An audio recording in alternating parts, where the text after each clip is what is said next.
ce qu'apporte Roham dans le dossier cybersécurité, c'est au travers des groupes de travail de constituer finalement un apport, une aide à la construction de solutions, conseils, dispositifs ad hoc pour l'ensemble des membres.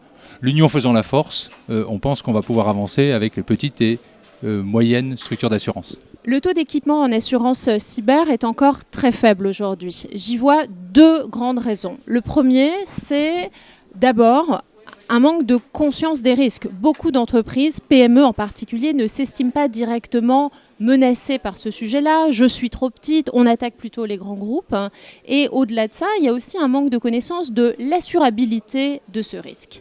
L'autre grande raison me semble être autour des conditions d'accès à ce produit. C'est vrai qu'il y a des conditions pour être assuré et il y a également le coût de ce produit. Et tant que l'assurance cyber sera vue comme un risque en plus, un produit en plus, malheureusement, il sera difficile d'avancer pour ce qui est désormais le cœur du risque d'une entreprise. Nos clients font face à deux types de menaces, les menaces externes qui vont chiffrer et bloquer leur SI et les menaces internes qui proviennent de l'interne de leur entreprise. Ils peuvent résoudre ces menaces avec assez peu d'investissement. On estime qu'aujourd'hui, le budget cyber d'une entreprise doit être situé entre 5 et 10% du budget IT, avec assez peu d'investissement. Aujourd'hui, un client peut protéger son SI et détecter les menaces en temps réel, ce qui lui permet de réduire sa surface d'exposition et de bloquer pratiquement 70% des menaces cyber aujourd'hui. Le risque cyber n'est pas une crise passagère.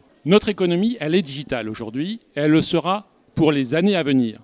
C'est essentiel aujourd'hui que pour tout le monde, ils prennent conscience que ce risque est un risque long terme qui va accompagner l'ensemble des entreprises pour l'ensemble de leur existence.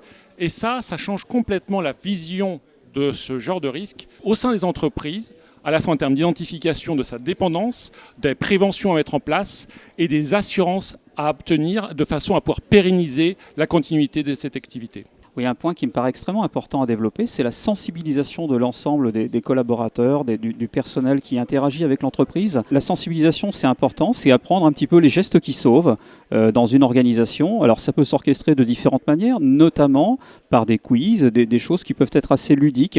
Et je pense que c'est important de le généraliser. Et année après année, c'est comme ça qu'on obtient des résultats significatifs.